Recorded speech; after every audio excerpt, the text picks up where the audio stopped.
Las voces de octubre. Espacio para la discusión, análisis y debate, donde el pueblo marca la pauta y las voces de octubre se toman la palabra.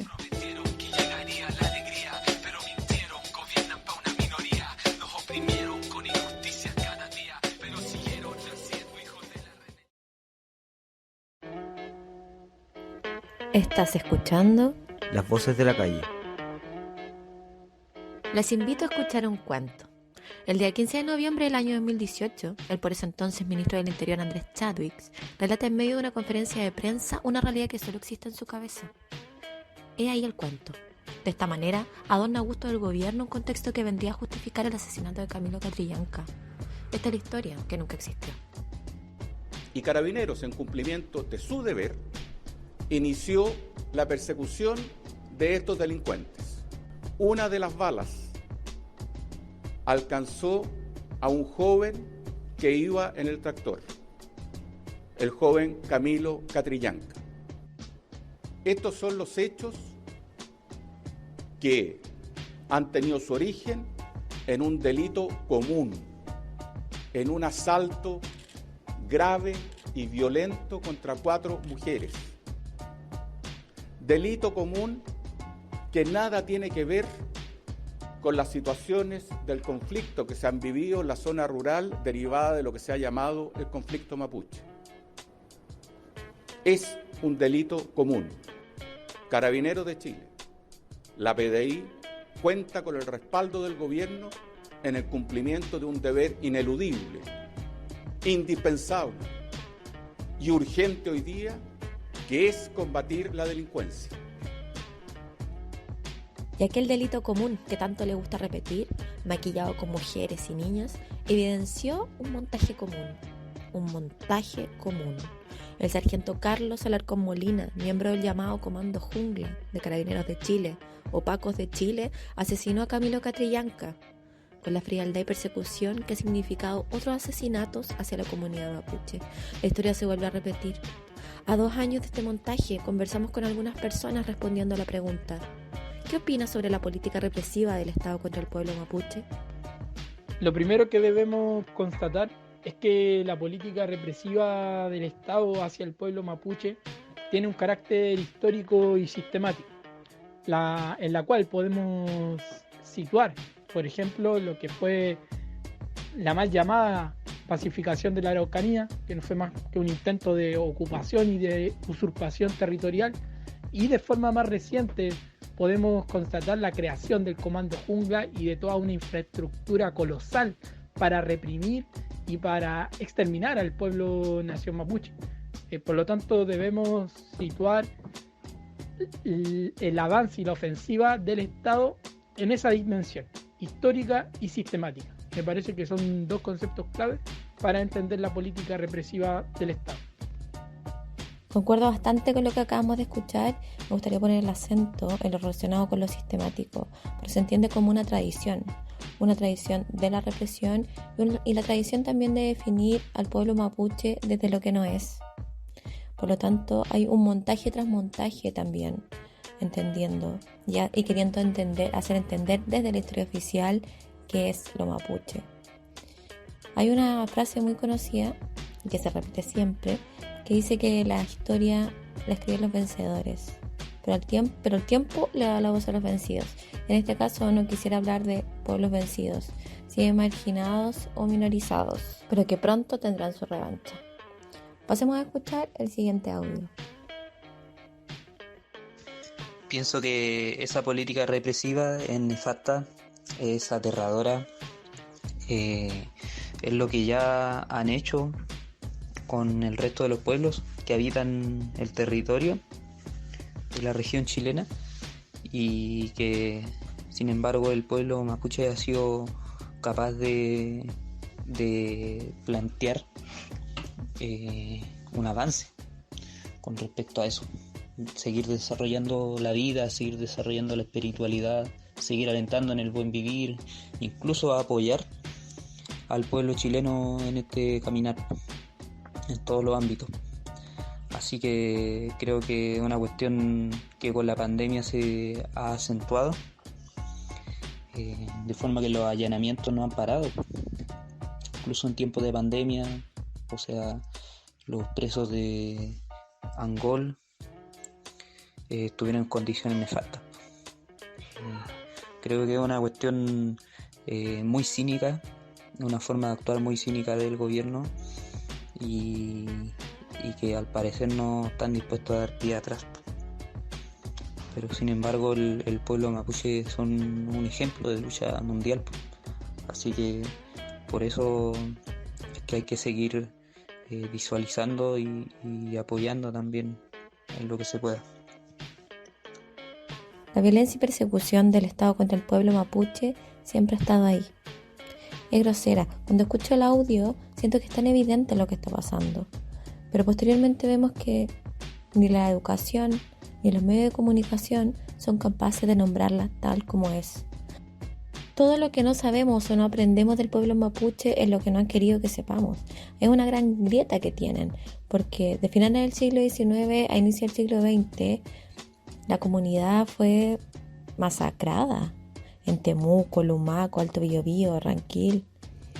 Después el tiempo fue peor, se suman los colonos, roban sus tierras a través del engaño, a través de la fuerza. Y después de un siglo nada cambia y además ahora está todo lo que tiene relacionado con la ley, que es injusta, es mucho más violenta. Hay una desigualdad completa. Hay mucho mapuche sin juicio ni condena, culpables de asesinatos que no son. Es horrible la situación que está pasando. Sigamos escuchando. Bueno, a mí me parece que las políticas represivas se han ido perpetuando de gobierno en gobierno, los cuales en el fondo lo que han hecho es solo evitar abordar la temática de fondo que tiene que ver con el territorio, la pertenencia a esos territorios, qué entendemos por territorio, y en el fondo intentar generar consensos y acuerdos desde ahí, pero claramente es muy complejo porque sabemos los conflictos de intereses que esto genera, ¿no? Para quienes están ahí decidiendo. Una vez más la constante de perpetuar esta represión que viva completamente el pueblo mapuche en constante violencia hacia su defensa de sus tierras, de su tradición y bien como dicen acá, de un territorio. ¿Cómo estamos entendiendo el territorio mapuche? ¿Cómo entendemos aquellos territorios? Que además son contados desde la historia oficial como algo de propiedad privada y nacional. Creo que ahí hay una cosmovisión de cómo entendemos la vida y la cultura totalmente distinta, que ha sido también un poco cancerígeno en cuanto a los discursos del odio, siempre referidos en pos a la propiedad privada. Escuchemos también lo que tiene que decir la otra amiga. Voy a exponer solamente 2 puntos. Uno es porque pone en evidencia que Carabineros de Chile, las Fuerzas Armadas, son un ente que no nos está resguardando todos. Es un ente que miente, que no hace juicios, que asesina. Esto nos lleva también a ver de que en una próxima constitución Fuerzas Armadas y Carabineros de Chile va a tener que ser renovada, va a tener que incluirse también principios éticos que sean realmente efectivos para el control de la violencia en nuestro país. Por otra parte, se ve que esta violencia está también resguardando los intereses de capitalistas, intereses de las forestales en el sur del país, los que a nosotros nos están quitando también nuestros recursos naturales a largo plazo, y eso es parte del empobrecimiento de nuestro país a largo plazo. Se podría decir que lo mejor, o algo que a mí me gustaría tener, sería más bien una mediación de conflictos en vez de una violencia en estas tierras. Agradecemos a todas aquellas voces que participaron en esta versión de Las Voces de la Calle. No quisiéramos terminar sin antes nombrar, recordar. Desde el año 2001 hasta la fecha han sido asesinados Agustina Huanupe, Mauricio Huenupe, Jorge Antonio Suárez, Edmundo Alex Lemunao, Julio Alberto Huentecura, Zenen Alfonso Díaz, José Gerardo Buenante, Lonco Juan Lorenzo Collihuín, Matías Valentín Catrileo, Johnny Cariqueo Ñáñez, Jaime Facundo Mendoza, Rodrigo Melinao Licán, José Mauricio Quintriqueo, Víctor Manuel Mendoza, Camilo Catrillanca.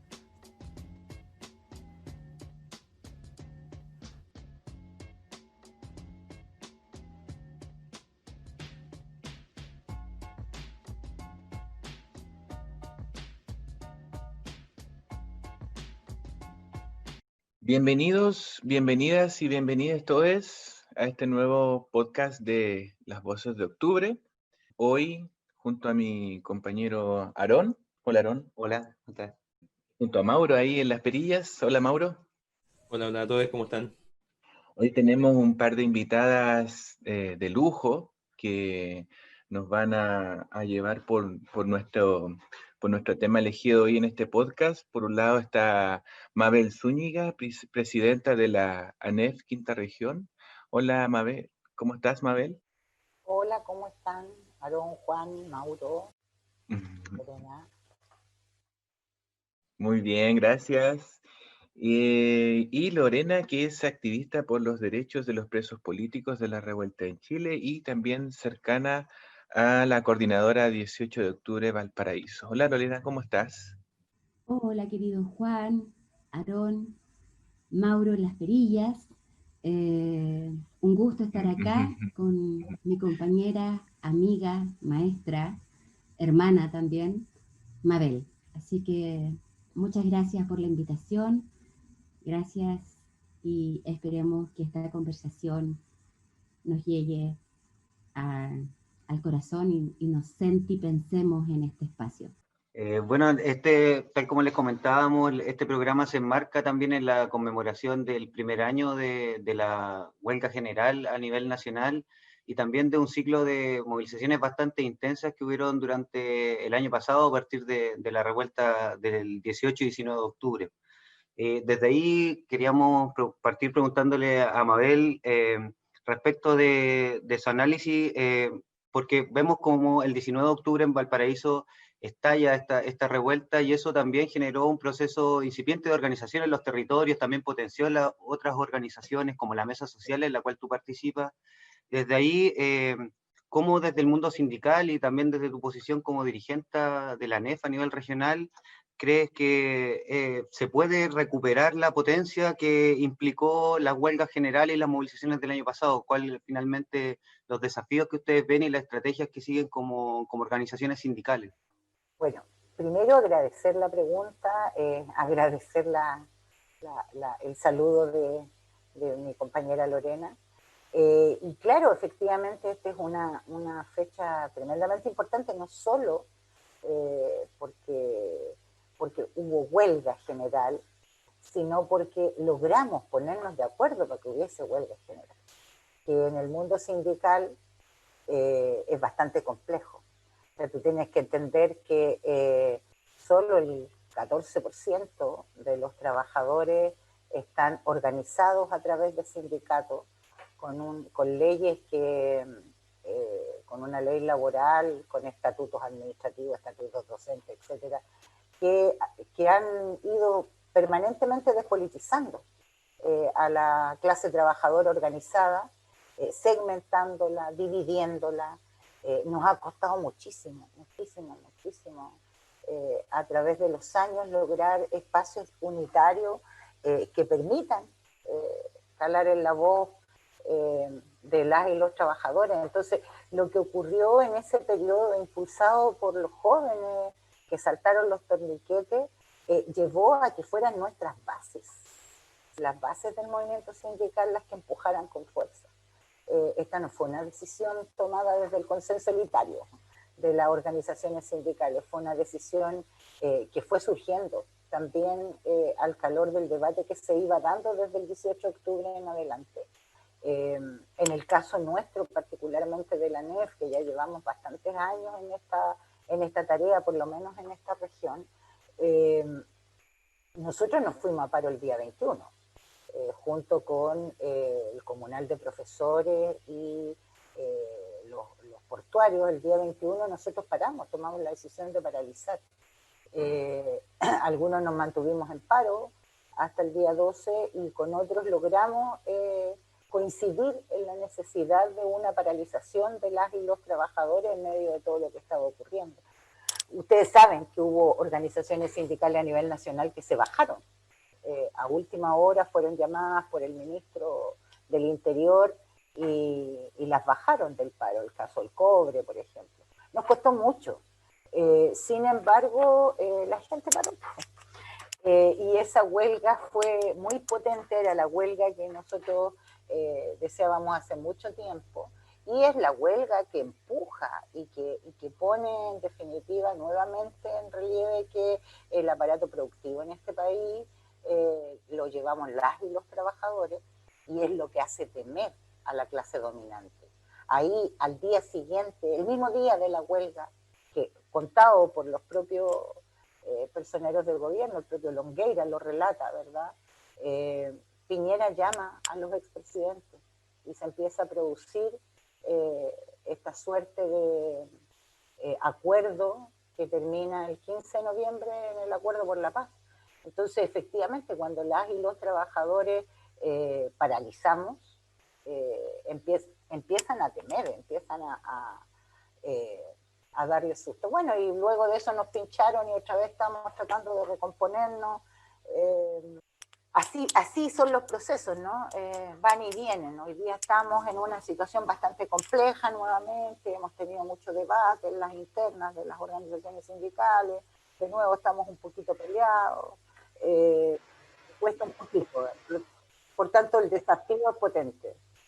Claro, y en ese sentido, por cómo lo relatas también, y también por la distancia que tiene casi un mes en relación al estallido en sí mismo, igual fue un impulso en términos, por ejemplo, para la organización que estaba en ese momento canalizando o también tratando de conducir un poco las movilizaciones, como fue la mesa social, donde tú participas.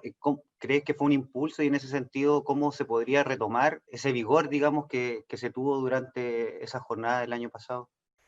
Es que, bueno, se cruzan varias cosas porque los procesos de las organizaciones son tremendamente dinámicos, ¿no?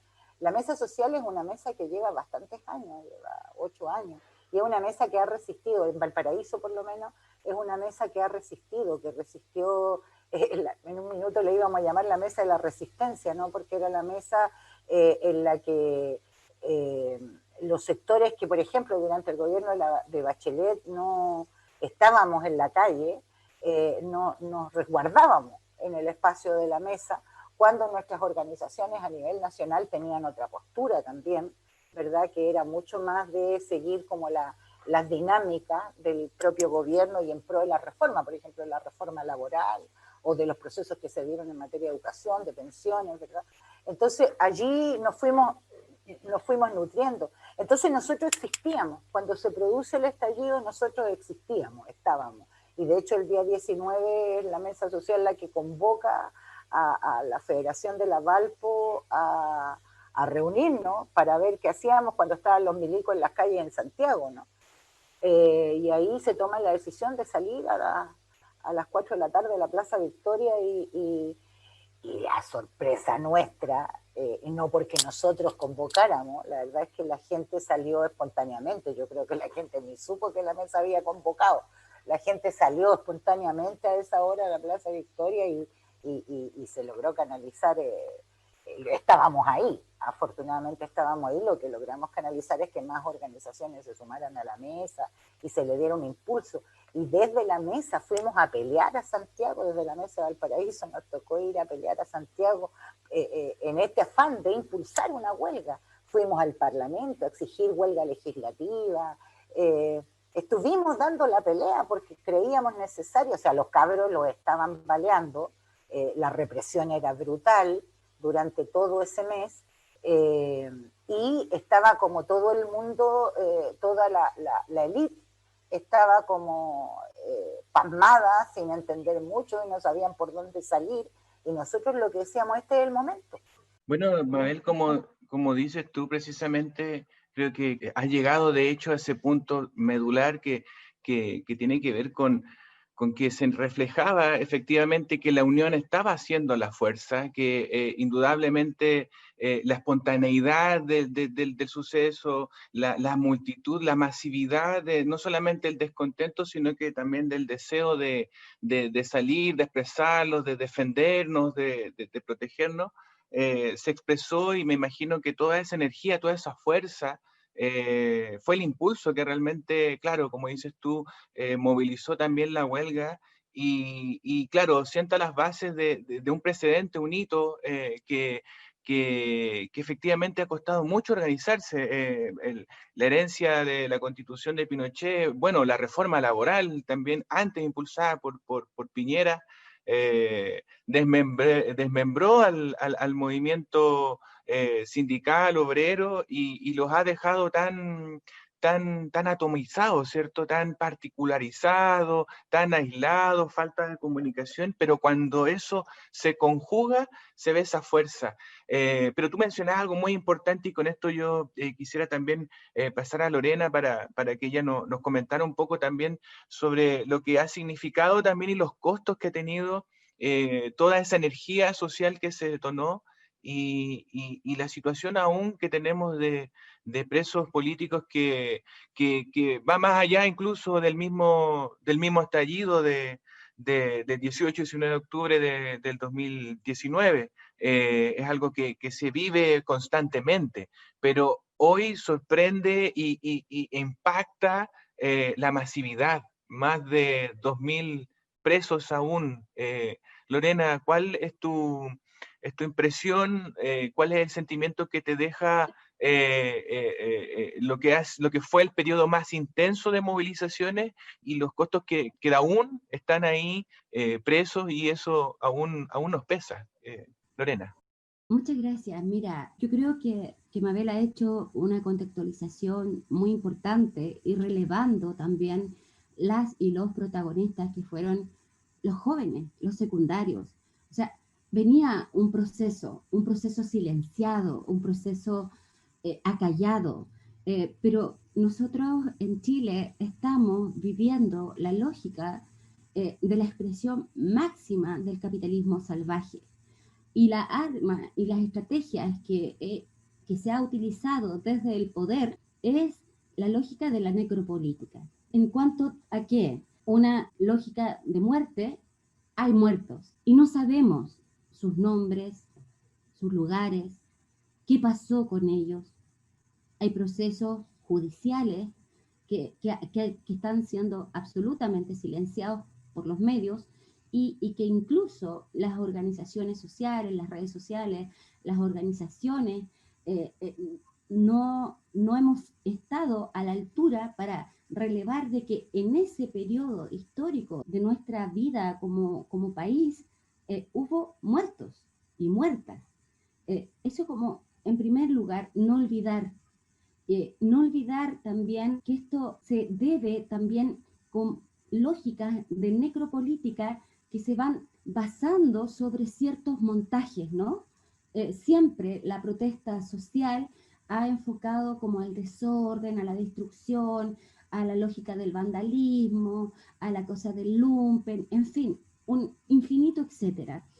Pero esto también resulta, para el caso, hoy día la consigna es: sin justicia no habrá paz. ¿Y cómo? Y es verdad, porque ¿cómo le vamos a dar paz a las familias, a las compañeras, a los compañeros, a los jóvenes que están prisioneros en estos momentos?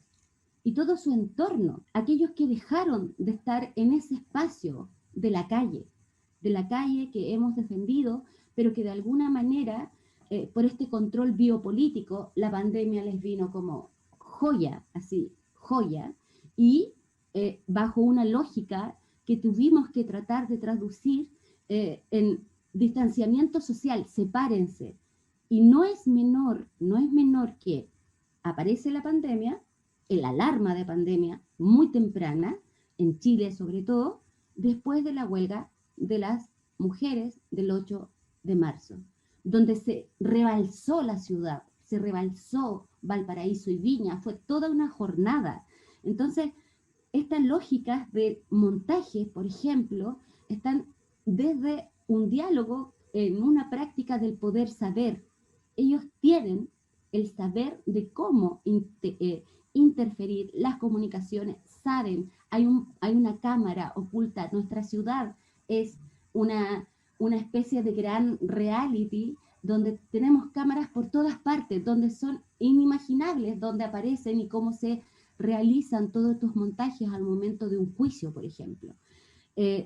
Entonces, en ese contexto, yo quisiera también señalar que hay un pasado presente muy próximo.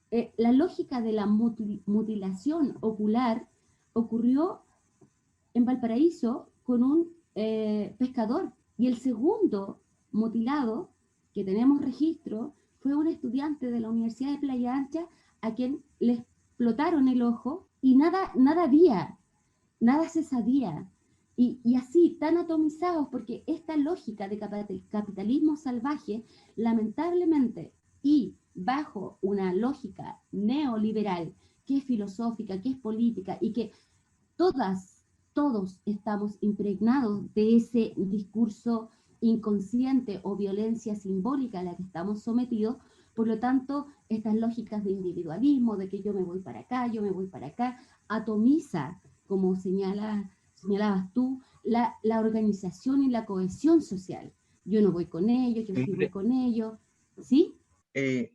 Yo me pregunto entonces, porque es muy efectivamente este estado de hipervigilancia, de atomización, de individualización total, es también un juego macabro que se combina con todo esto, como dices tú, de la pandemia, y que en estos momentos nos tiene aún con muchas situaciones de injusticia que no garantizan la paz social. No la garantizan porque la vida misma no está siendo protegida, ¿cierto? Y tú misma eres una defensora en ese sentido de los derechos humanos también.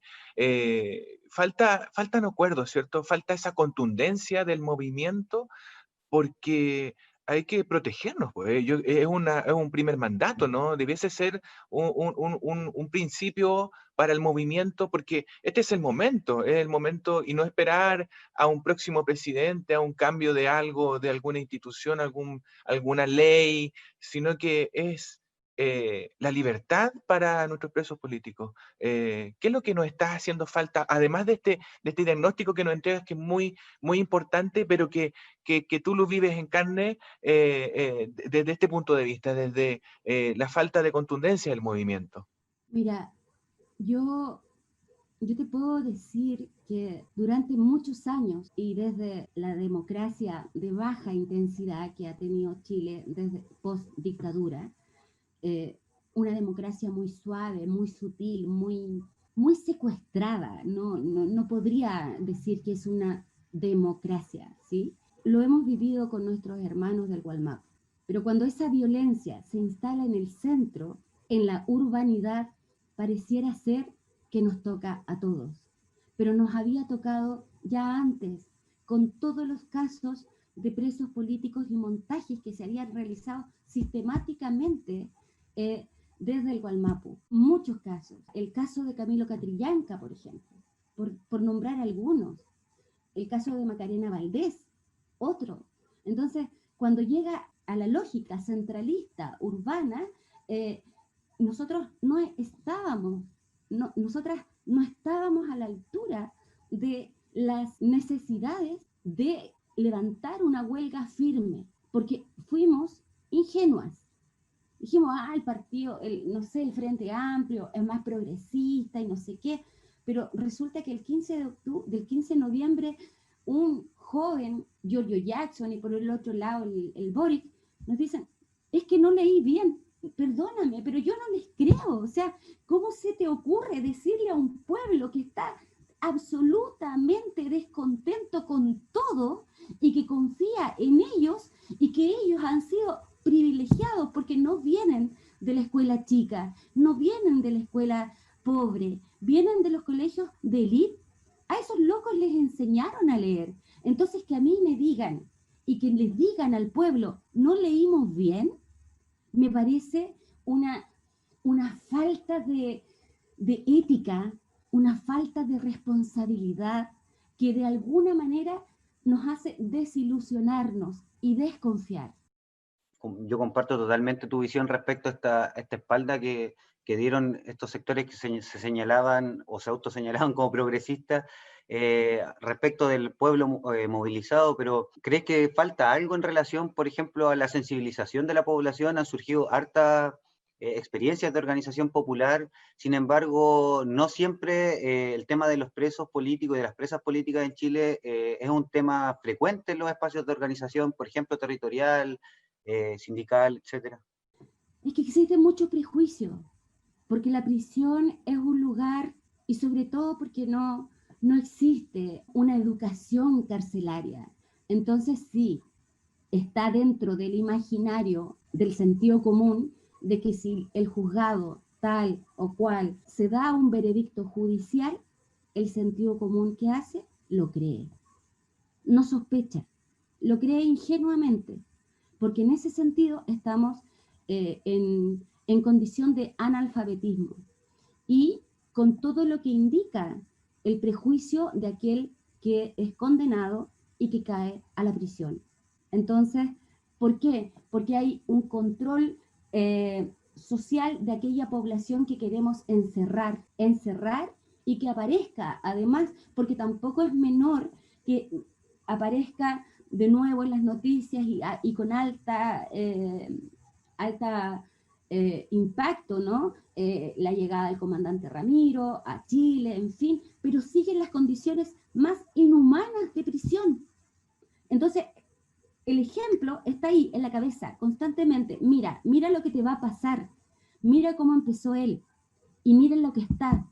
Y han pasado décadas, muchas décadas, y él sigue en una condición de inhumanidad a todas luces. Entonces, también tenemos que tener cuidado cómo nosotros levantamos la necesidad de que es urgente luchar, pelear, gritar, tomarnos nuevamente la calle para exigir la libertad de nuestras presas y presos políticos mapuches y los de la revuelta y los que le porque hay otros que ya están sufriendo condena. Hubo una masiva revuelta y por esa revuelta hubo muchos prisioneras y prisioneros que hoy día están en condiciones inhumanas de procesos judiciales, donde hay familias, donde hay hermanos, donde hay compañeras, compañeros de ellos mismos que se prestan solidaridad. Pero esa fuerza la gente le tiene como, bueno, es que si la justicia dijo, es que si las pruebas indican, entonces hay que alfabetizar a la población. Tenemos nosotros mismas que alfabetizarnos respecto de esta lógica de judicialización y criminalización al cuerpo joven que se rebela y resiste en la calle. Bueno, y sin duda, nosotros también partimos, digamos, desde ese análisis que si bien ha habido una contundente respuesta del pueblo, digamos, en relación a este mal vivir que se impone desde arriba, igualmente no hemos tenido la capacidad de materializar eso en términos de mejora sustanciales. Y ahí quería preguntarte a ti, Mabel, en relación a esta pérdida de derechos que también hemos visto durante estos últimos meses. Ha habido una concreción de una agenda legislativa que va pauperizando aún más las condiciones de trabajo de los trabajadores y las trabajadoras, y en ese sentido vemos como, por ejemplo, se impone la ley del teletrabajo, se deja de discutir, por ejemplo, en torno a la reducción de la la jornada laboral, del aumento sustancial del salario, incluso se hace un reajuste del salario mínimo bastante, bueno, que parece una afrenta al pueblo. Entonces, en ese sentido, ¿cómo evalúas tú y evalúan ustedes como organización este repliegue y esta falta de protagonismo que han tenido las organizaciones sindicales, no solo ante la respuesta a estas leyes, sino también en el nuevo contexto que nos encontramos, por ejemplo, de emergencia sanitaria, de emergencia social? ¿Cómo leen ustedes el actual contexto y cuáles son los desafíos que ven para mejorar las condiciones de vida del pueblo pobre? Mira, la pregunta es súper amplia y te voy a dar respuesta desde las organizaciones, pero te voy a dar respuesta desde mí. Porque claro, todo es un debate. Lo primero que quiero decir es que nosotros, o sea, y que es mi opinión, y que por supuesto en una organización como la ANEF, las organizaciones de trabajadores y las organizaciones en general, afortunadamente, por mucho que algunos quieran hegemonizarlas, son muy heterogéneas. Allí se expresa la diversidad del pueblo trabajador. Por lo tanto, claro, la opinión que yo te puedo dar es mi opinión. Cuando te hablo desde la organización es respecto a las estrategias que nosotros señalamos en términos de nuestras demandas. Pero lo primero es decir que, a propósito de lo que señalaba Lorena, lo que aquí ha ocurrido es que la acumulación de la riqueza, el afán por la acumulación de la riqueza, que es el capitalismo en definitiva, ha generado una política, la más perversa de todas, de despojo, de saqueo permanente. Y si hay despojo y hay saqueo, no hay respeto a ningún derecho, ni siquiera a la vida. Durante los 30 años de gobiernos democráticos en Chile, hubo más de 40 muertos, que están absolutamente invisibilizados. Dirigentes sindicales, estudiantes, mapuches, ambientalistas, todo aquel que se oponga a algún sector de acumulación de riqueza, ¿verdad? Algunos de los sectores que acumulan riqueza de la clase dominante de este país se convierte en enemigo interno para un Estado que es capaz de reprimir y que además posee los mayores instrumentos para poder generar el despeje inmediato. Los sistemas, después en los 90, y a propósito de lo que señala la Lorena también con lo que pasa con Mauricio Hernández Norambuena, lo que ocurre, la persecución que se genera en los 90 a través y que hoy día es parlamentario, digamos, el que era jefe Chilin, ¿verdad? Que era jefe de la oficina, ellos generaron una persecución que provocó muerte y prisión, tortura. En Chile se tortura y se ha torturado durante todos estos años. Y hubo estallidos en Aysén, en Freirina, en Calama, a propósito de los conflictos ambientales, hubo estallidos por los... Imagínate lo que pasó el 2006, los cabros, los secundarios del 2006 derribaron la LOCE, la Ley Orgánica Constitucional en Educación, la derribaron. Lo que salió después de eso, bueno, es un chiste también, pero derribaron la LOCE. Cuestión que no había hecho el colegio profe, que no había hecho ninguna organización sindical, lo hicieron los estudiantes. También a un costo alto. Ese fue un estallido que logró la élite política del consenso acallarlo y transformarlo. Hubo estallido con el tema previsional. Miles salimos a la calle el año 2006, 2007, ¿y qué terminó eso? En el pilar solidario. O sea, los chilenos le pagamos a los chilenos. Hubo estallido de nuevo el 2015 por el mismo tema. Y de nuevo, bueno, discutamos las reformas de pensiones. Los trabajadores que venimos planteando hace tanto tiempo y nos venimos planteando en contra del multiroot, en contra de las condiciones, la dispersión que hay de posibilidades contractuales que hoy día existen en Chile, permiten una tremenda dispersión. No podemos negociar colectivamente. Imagínate nosotros en el sector público, a los que mediáticamente nos golpean y nos tratan, nosotros somos los culpables de atender mal a la gente, de que el sistema público no sirve para nada, pero nosotros vivimos de contratos anuales contratos anuales. Nos contratan todos los primeros de enero, nos despiden el 31 de diciembre. Estamos sometidos a la ley de presupuesto del Estado. No tenemos derecho constitucional a irnos en huelga, no tenemos derecho a negociar colectivamente y somos los únicos que nos vamos a paro cuando queremos, que hacemos negociación ramal de hecho, no de derecho. Y por eso somos tan porfiados en decir, no vamos a dejar de hacerlo. No vamos a dejar de hacerlo, porque eso lo conquistamos en las calles. Y aun cuando mediáticamente se nos trate de criminalizar y de poner al pueblo en contra nuestra, nosotros somos los únicos que hemos sostenido, que hemos dicho, sí, funciona, sí es posible. Y la negociación ramal y con organización, con movilización, con calle, podemos echarnos al bolsillo incluso las legislaciones de la clase dominante. Lo hemos repetido 1000 veces. Pero claro que nos cuesta ponernos de acuerdo también, si tampoco es fácil. Entonces, lo que ocurre el 18 de octubre es que revientan todas las luchas. Lo que ocurre el 18 de octubre es que nos damos cuenta, los chilenos, que tu problema es mi problema.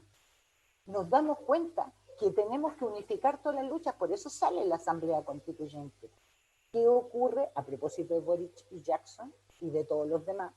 ¿Qué ocurre con la clase dominante y qué pasa con el mundo de los privilegios? Que se sienten amenazados. Es la amenaza la que los complica. O sea, que estos rotos de mierda, estos patiperros, vengan a hacerse cargo y a decir que pueden discutir ellos en un barrio, en una plaza, la Constitución que Jaime Guzmán, ¿verdad? El padre, ¿verdad? El gran mentor creó. Por supuesto que les da susto, por supuesto que les da susto. Sí, la Asamblea Constituyente es poder popular. Eso era. Y eso les da muchísimo miedo. Entonces, claro, se genera este concepto. Pero ¿qué nos queda hoy día? Y a propósito de la pandemia, y disculpa que me extienda, pero la pregunta era amplia. Tú me preguntaste, ¿qué ocurrió después de la pandemia? Fíjate que el 18 de octubre separaron todos los proyectos de ley en materia de trabajo y en materia de seguridad pública, que estaban dentro del programa de Sebastián Piñera. El 18 de octubre separan hasta marzo. En pandemia los aprobaron. Sí, ninguna de estas leyes es producto de la pandemia. Ya existían. ¿Qué hicieron? Se pusieron de acuerdo y las aprobaron ahora. Entonces, todo lo que ha ocurrido en pandemia lo estamos pagando el pueblo trabajador. Todo. O sea, aquí no se le ha tocado un solo peso al bolsillo de los grandes empresarios y no han querido discutir una ley de impuestos a los súper ricos que permitiría resolver muchos de los problemas económicos que ha generado la pandemia. Y termino con esto diciendo, fíjate en el presupuesto, que es la discusión de hoy día. ¿Dónde quieren recortar en el presupuesto del Estado? ¿Qué es el presupuesto del Estado? Política pública. ¿Qué es la política pública? Garantías sociales. 250.000 millones de dólares le recortaron el año 2020 al presupuesto del Estado. Disculpa la expresión, se cagaron a los trabajadores de la cultura.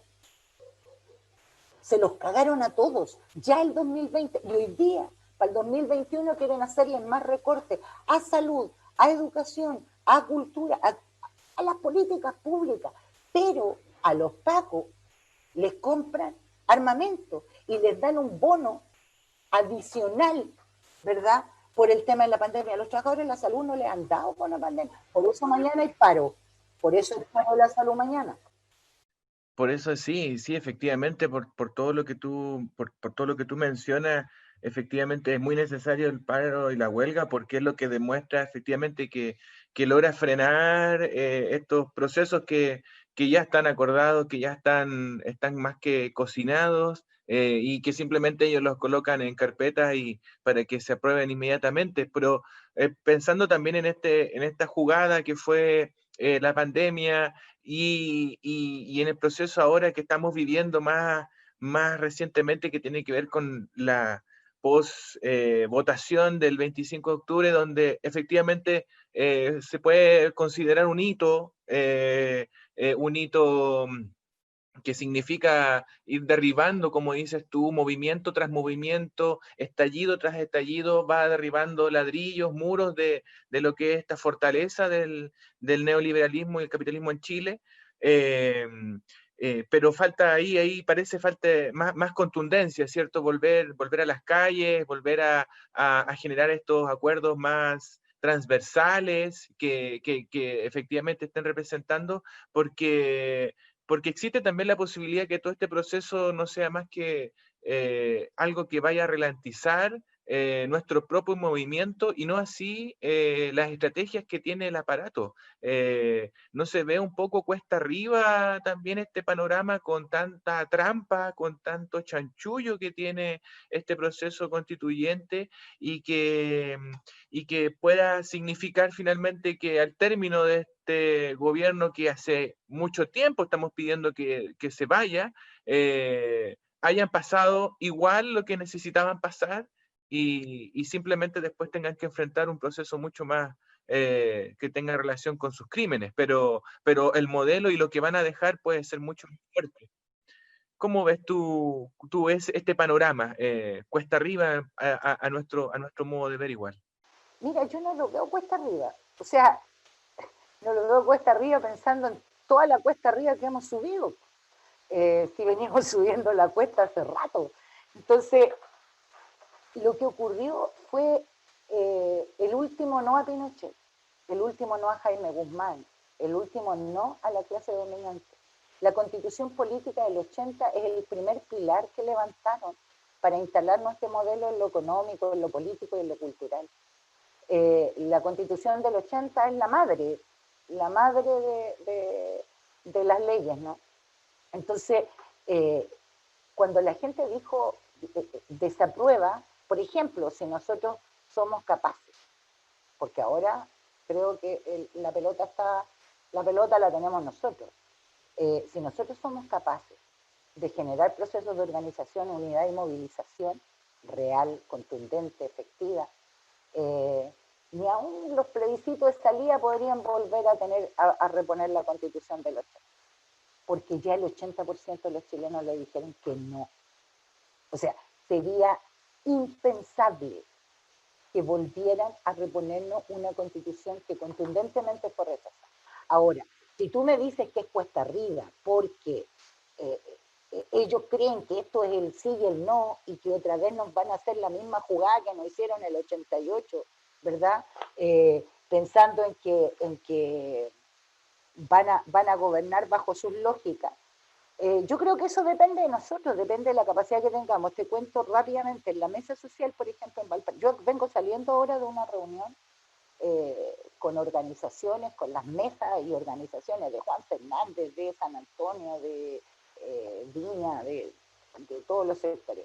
Nosotros partimos discutiendo y discutimos respecto de dos estrategias de acción en la mesa social de Valparaíso. La primera tenía que ver con derechos humanos y que la tenían que cortar las organizaciones de derechos humanos, andar peleando entre ellas y ponerse al servicio de la promoción y la defensa de los derechos humanos, porque los cabros no tienen a quien cresta recursos. Nosotros en los 80 existía la iglesia, la vicaría de la solidaridad, el cardenal Silva Enrique, y por último teníamos dónde ir a golpear la puerta, y ya no hay nada.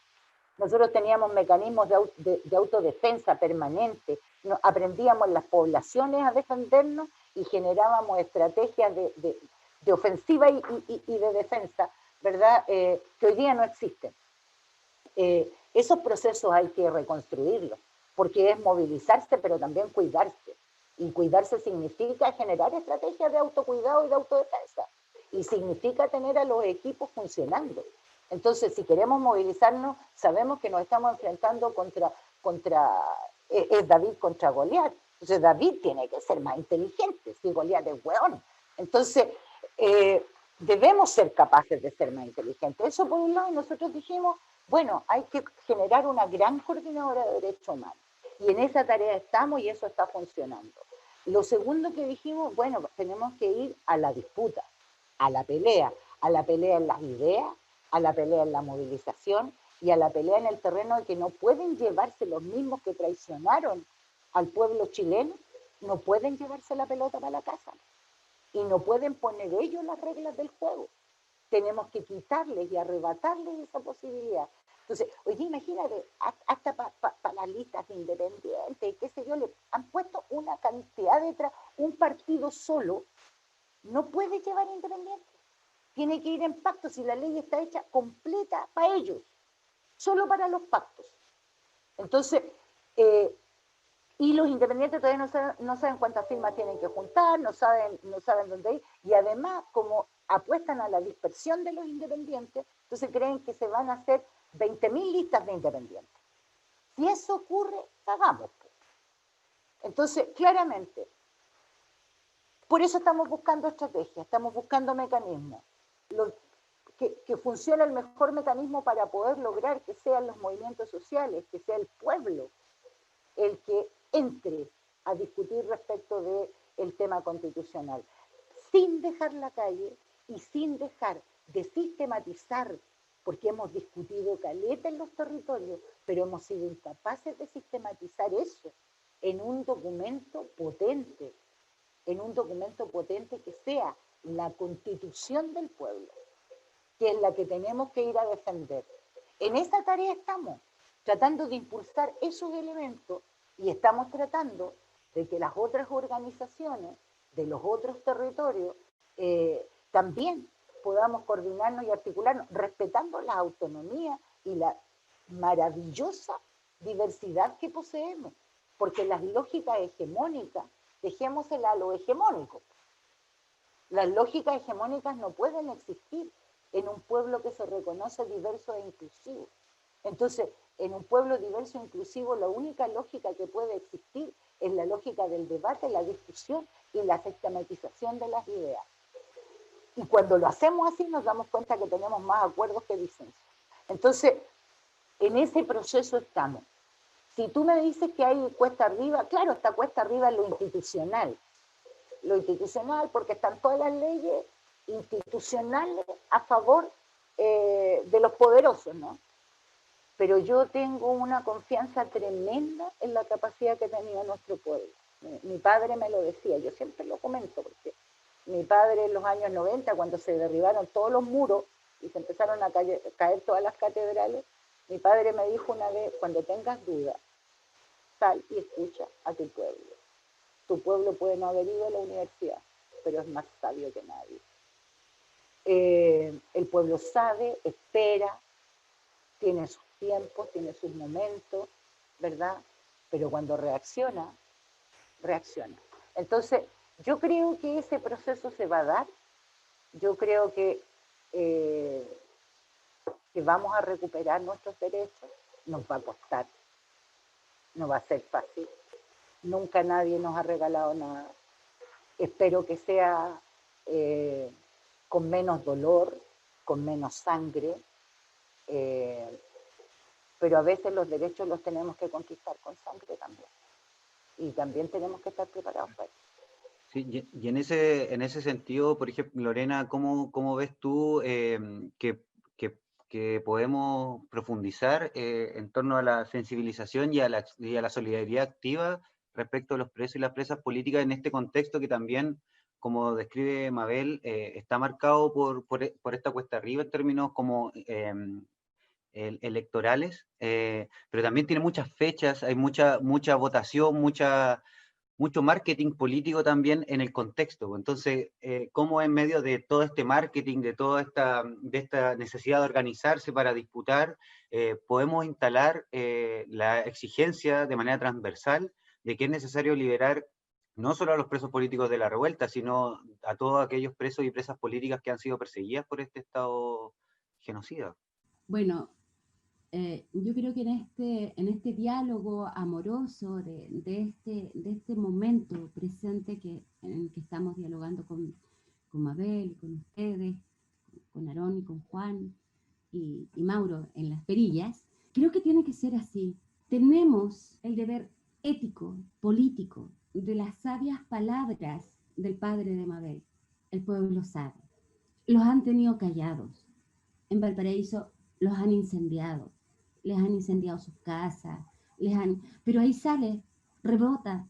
O sea, cuando empezó el hambre, cuando la pandemia empieza, el COVID empieza a instalarse, se cierran los puestos de trabajo, existe esta protección del empleo, que es rarísima, que por ahí la Mabel puede profundizar un poco más en su análisis, pero estamos en un estado,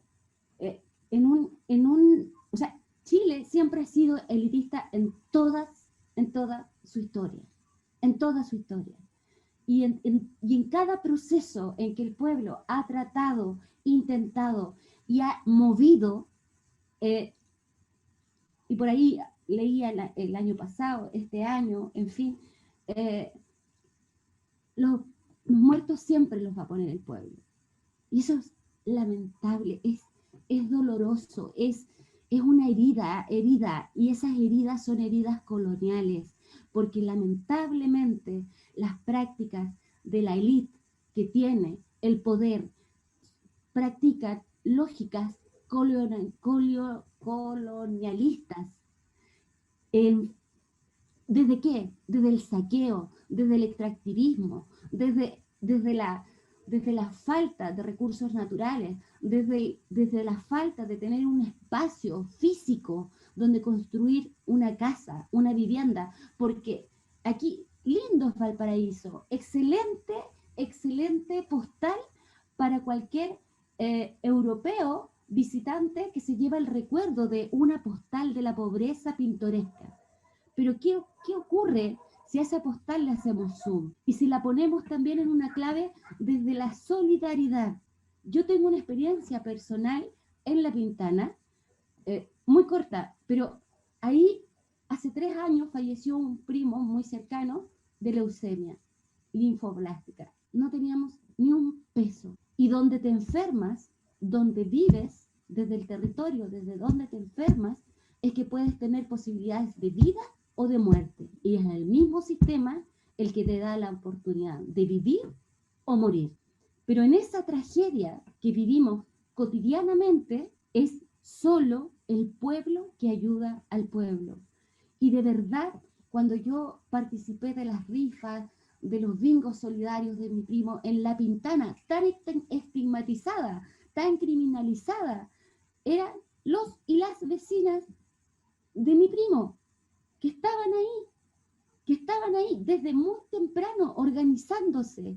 Entonces, no le podemos decir que necesitamos a otros para que los territorios se organicen. Los territorios saben organizarse, saben en carne propia, porque ponen el cuerpo, la fuerza, lo que no tienen, si se tienen que sacar el pan de la boca para dárselo al vecino que tiene más hambre, lo hacen.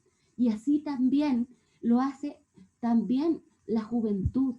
Y una juventud y una generación que viene desde el 2006 diciendo con voz clara y fuerte: este sistema no nos gusta, no está hecho a escala humana.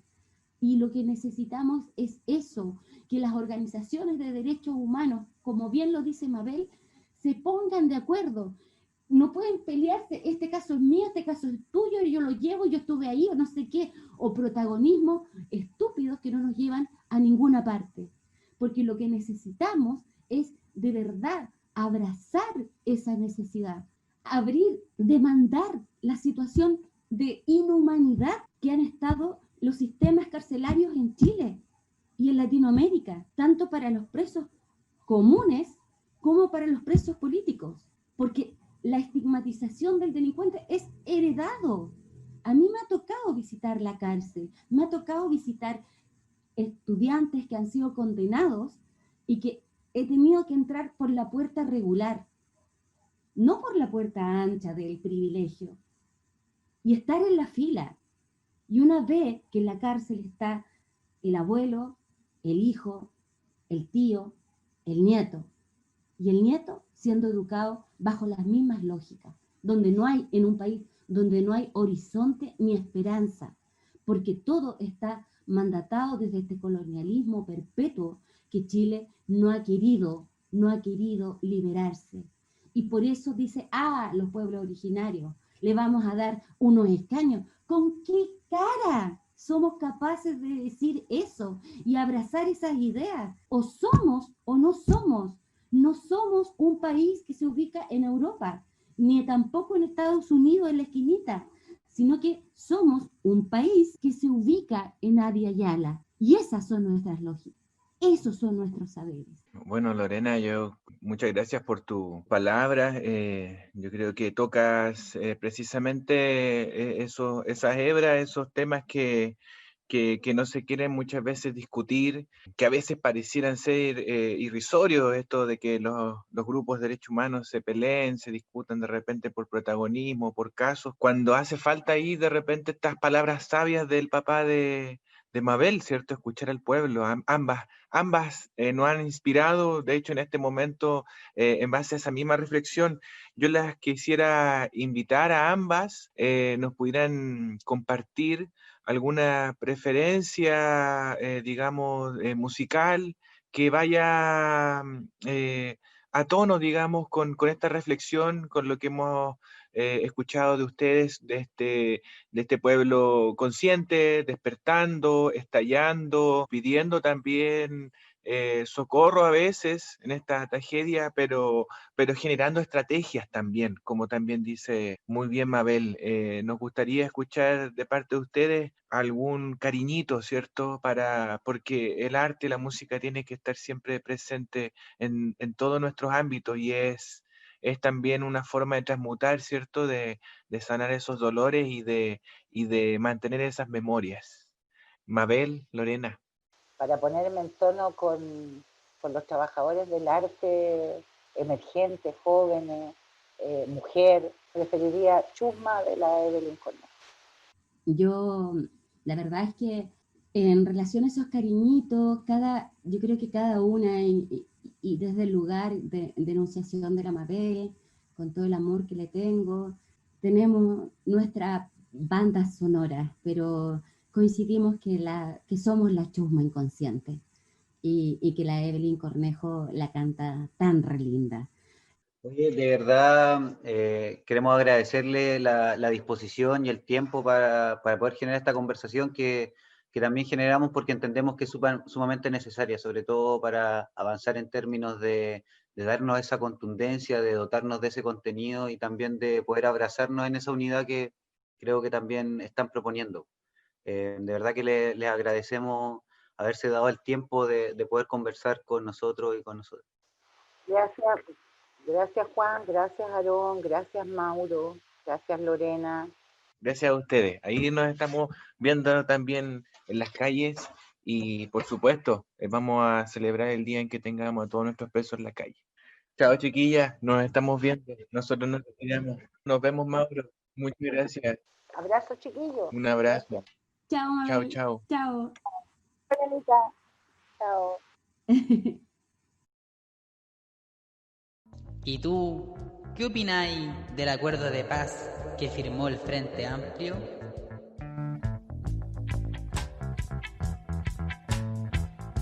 Yo pienso que el acuerdo por la paz fue una cocina a puertas cerradas a espaldas del pueblo. Un año ya. Entre gallo y medianoche, los políticos institucionales le brindaron un tanque de oxígeno al gobierno nefasto de Piñera. Piñera debería hacerle una estatua a los diputados del Frente Amplio, quienes acudieron a firmar el famoso acuerdo. Al medio de la postal, los fariseos de siempre, Boric y Jackson, quienes salvaron al gobierno de Piñera y luego terminaron firmando leyes que criminalizaban el movimiento social. Pero ningún acuerdo entre los políticos de siempre puede encerrar una voluntad popular firme y con convicción. Y lo que nos dice el pueblo hoy es que está harto de los políticos del régimen y su camino es transformar este país, desde abajo hacia arriba y nunca desde arriba hacia abajo. Bueno, como ya va un año del famoso acuerdo por la paz y la nueva constitución, hay que ya a esta altura mirarle la parte positiva. Lo positivo permitió que la gran parte de los políticos salieran de su área de confort, de su burbuja y se dieron cuenta que realmente los chilenos viven mal, que pasan hambre, que las instituciones no funcionan como ellos creían, principalmente la salud, la educación, la vivienda, hay mucho hacinamiento. Por otra parte, permitió también que los ojos de las organizaciones de derechos humanos y de otros países se pusieran en el plebiscito que tuvimos para que este se diera de buena manera. También permitió que la policía bajara un poco su nivel de agresividad contra los chiquillos que salen a protestar junto a su familia, pero ya se sabe que las fichas están tiradas y con acuerdo de paz o sin acuerdo de paz este pueblo tiene clarito que este gobierno es inepto y que los chilenos ya nos aburrimos de mendigar y que la unión hace la fuerza, que es lo más importante. Creo que este acuerdo fue una estrategia de abanderamiento de los partidos políticos que vino a alargar el proceso de cambio en la Constitución que la gente ha exigido en las calles, disfrazando sus intenciones en una medida de ordenamiento de tal proceso, pero dejando fuera del plebiscito de entrada, por lo demás, la opción que predominaba en las comunidades organizadas, la de Asamblea Constituyente. Creo que el acuerdo de paz firmado el año pasado es un reflejo de cómo la clase política ocupa las instancias institucionales para poder desmovilizar a la población, no solamente desmovilizarla en la calle, sino que también desmovilizarla y desarticularla en sus propios territorios, como por ejemplo las asambleas territoriales que comenzaron a emerger en octubre y también las organizaciones territoriales o comunitarias que profundizan también la discusión política en el contexto de la revuelta popular. El Acuerdo por la Paz, firmado el 15 de noviembre del 2019, no responde al llamado nacional de la revuelta que se gestó en las calles. Es más bien una salida rápida que responda a la inmediatez para callar al pueblo chileno, formulado desde el poder hegemónico. No contempla las demandas territoriales del país.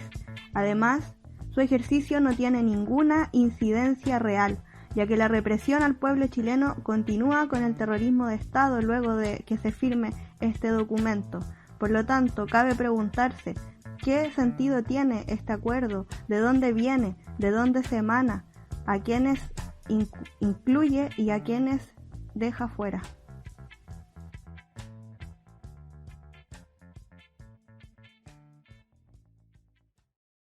Y el mundo está como está, porque todos tienen mala voluntad. Y el mundo está como está, porque todos tienen mala voluntad. Y el mundo está como está, porque todos tienen mala voluntad.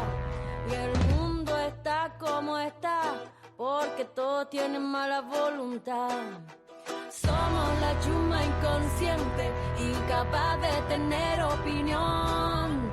Somos la chuma inconsciente, incapaz de tener opinión. Somos la chuma inconsciente, incapaz de tener opinión. Somos la chuma inconsciente, incapaz de tener opinión.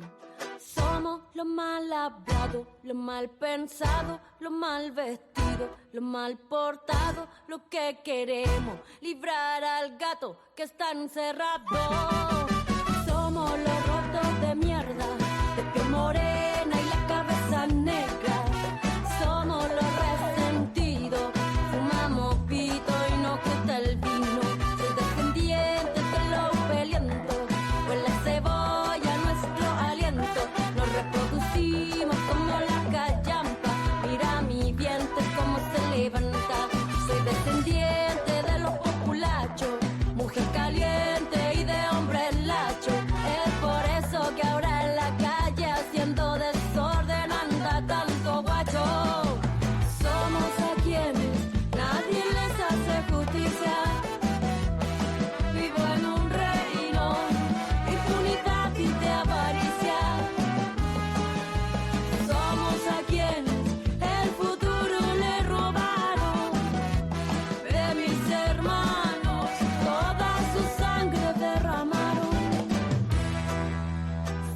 solo poblacionales. Hablo a chucha y no tengo modales. Somos los guasos sureños, hablamos mal y tomamos pipe. Soy de los más marginales, aprendimos a nadar en los canales. Juego con la tierra, juego con la calle, que no me enfermo y nunca tomo antigripales. Soy de los más ordinarios, caminamos deformando el diccionario. Un intro bacán, secuática y mortal, de identidad territorial tú no cachai.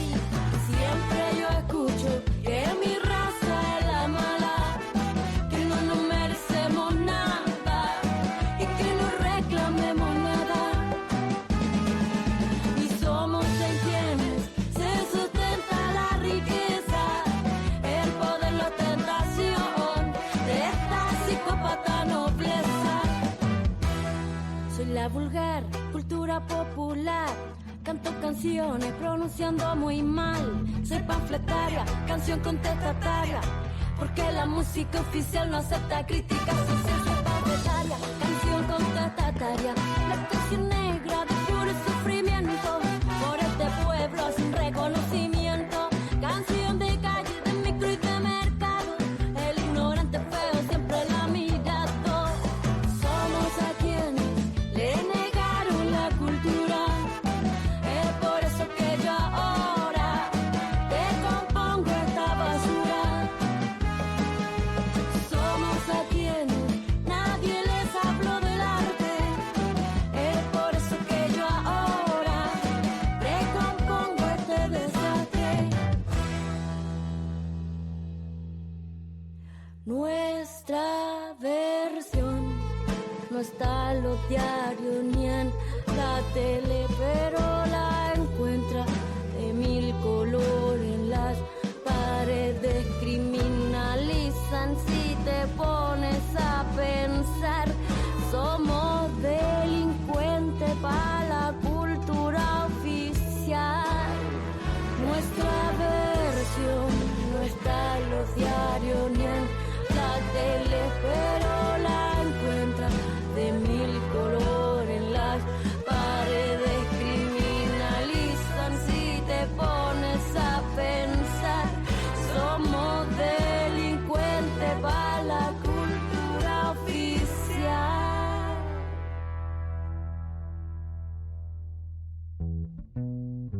Ya Habibi,